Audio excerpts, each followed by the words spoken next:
I'll answer the question. You want answers? I think I'm entitled. You want answers? I want the truth! You can't handle the truth! Hi, and welcome to 647, 6 stories for 7 a.m. Because there's a famine of truth in our land. And this is your quick news fix.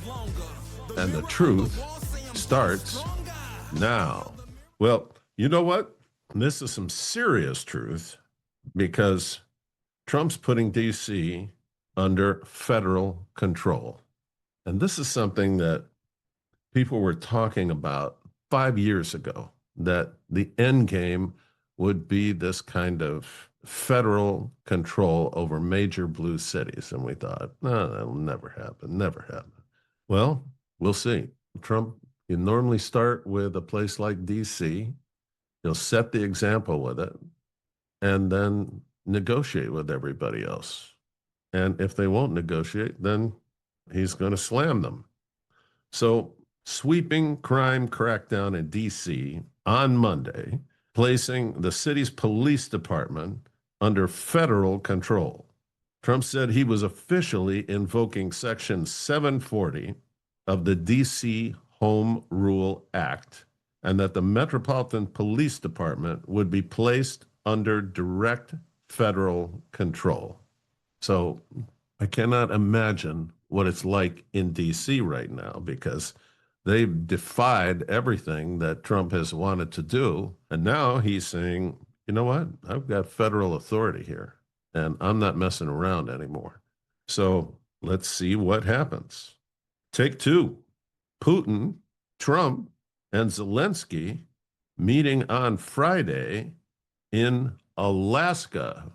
That's nice neutral ground. And they're going to be talking about land swaps. Land swaps could be a part of this settlement. And Friday will prove whether or not Putin is serious regarding peace. And it'll also prove whether or not Zelensky is ready to make a deal, or if he's just going to be a pain in the neck. I'm voting for pain in the neck. All right, so hopefully Putin's serious, hopefully Zelensky's serious, and hopefully they can stop slaughtering all of these people over there. Take three. The D.C. Police Union backs Trump's move to federalize the city's police force. Now, that's a great thing to have happen, because they want to have federal authority behind them. What they've had has just been liberal nonsense, and they have to fill out all this paperwork, and then the person gets let out immediately. And, you know, we see the same drill in all of these blue cities. So the police unions are being outspoken, and Trump called Monday Liberation Day in D.C. He said, we'll no longer tolerate unchecked crime in D.C. That'll be great if that's the case. Let's see. All right, take four. Inside D.C. crime.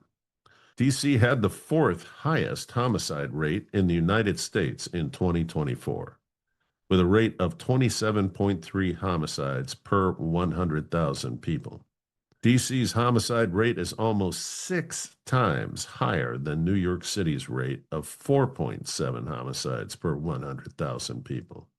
D.C.'s homicide rate is almost 4 times higher than L.A.'s rate of 7.1 homicides per 100,000 people.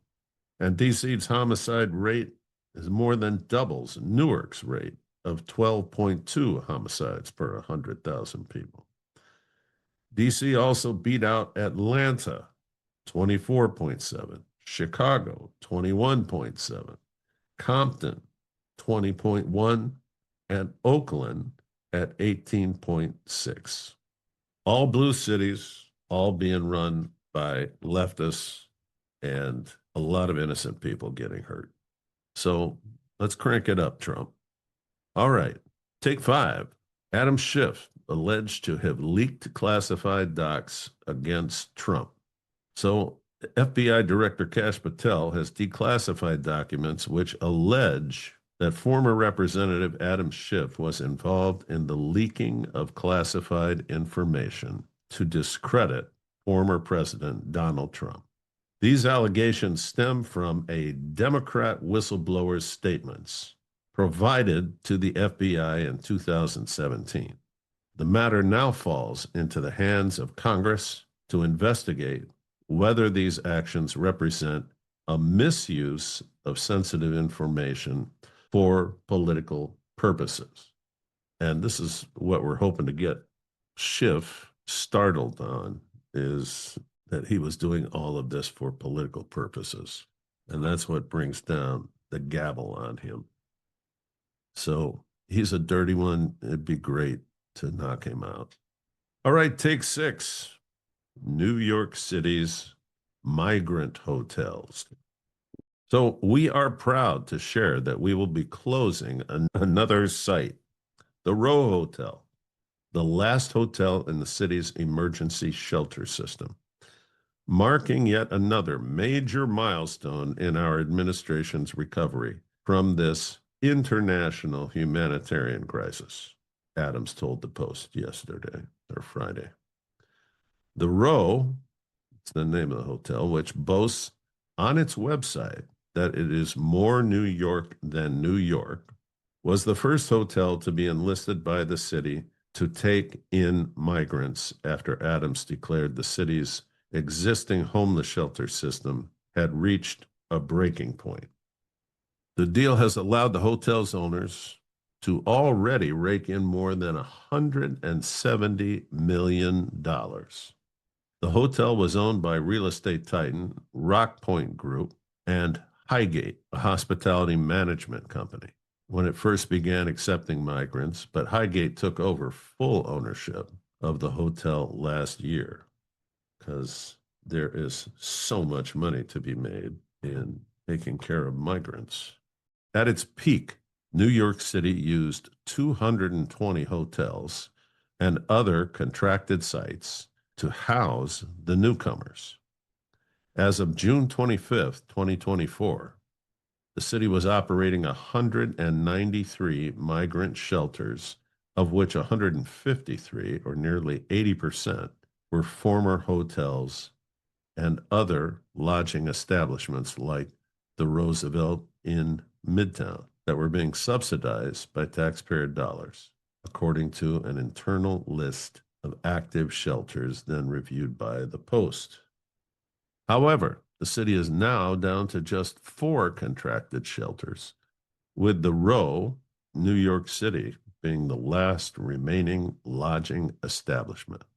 The Department of Homeless Services has slowly absorbed remaining migrants into the city-run shelter system, which, as of last week, was caring for 92,000 residents, including 35,400 migrants. 3 years ago, thousands of migrants and asylum seekers began streaming into our city every week, and the Adams administration stepped up. We opened hundreds of emergency migrant shelters to ensure no family left on the street.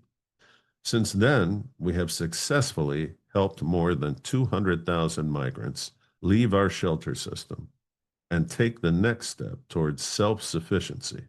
The migrant population in our care continues to decline, and we have closed 64 emergency migrant sites, including all of our tent-based facilities.